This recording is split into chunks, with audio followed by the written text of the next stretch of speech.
কি সবাই ভাবছো তো মা আমি রেডি হয়ে কোথায় চললাম? চলো আজকের ভিডিওটা দেখতে থাকো, তারপরে বলছি কোথায় যাচ্ছি। আসলে কদিন ধরেই মেয়ের এক্সাম চলছে, দিয়ে মাঝখানে 3 দিন ছুটি আছে। তো মেয়ে কিন্তু আমাকে আজকে স্কুল থেকে এসেই বলে দিয়েছে, মা আজকে বিকেলে আমি পড়তে বসবো না। তো আমি ভাবলাম যে সত্যি করেই এত ছোট বয়স থেকে এত পড়াশোনার প্রেশার, একটা দিন ওকে ছুটি দেওয়া যেতেই পারে। আর আমার নিজেরও ভালো লাগছিল না, একঘেয়ে ঘরের ভেতরে ছিলাম। তো ওই জন্য দুজনে মিলে বেরিয়ে পড়েছিলাম। হাজব্যান্ডও বাড়িতে নেই, আর মা আমি ওই জন্য একাই যাচ্ছি।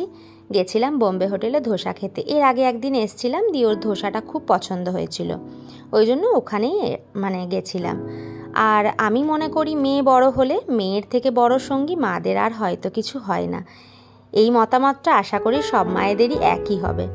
তো এখানে দেখো ভেতরে ঢুকে পড়েছি। মেনু কার্ড কিন্তু আজকে আমার মেয়েই দেখেছিল, ঢুকে পড়ে বলছিল আমি ইডলিও খাবো, আমি ধোসাও খাবো। আমি বললাম তুই একটাই আগে খেয়ে উদ্ধার কর, তারপরে আবার ইডলি খাবি। তো ওই জন্য মশালা ধোসা অর্ডার করেছিলাম 2টো, আর সাথে 2টো কোল্ড ড্রিঙ্কস। মেয়ের জন্য নর্মাল গরম কোল্ড ড্রিঙ্কস, মানে এমনি স্প্রাইট, আর আমার জন্য একটা মশালা কোল্ড ড্রিঙ্কস। তো এখানে দেখো খুব এনজয় করে খাচ্ছে, টিভি দেখছে, বেশ ভালোই মজা করেছে। ওরও মাইন্ডটা ফ্রেশ হয়েছে, আর সাথে আমারও। সবার শেষে ফটো তুলে দিনটা বেশ ভালো করে এনজয় করে তারপরে চলে এসেছিলাম ঘরে। ভিডিওটা কেমন লাগলো অবশ্যই জানিও।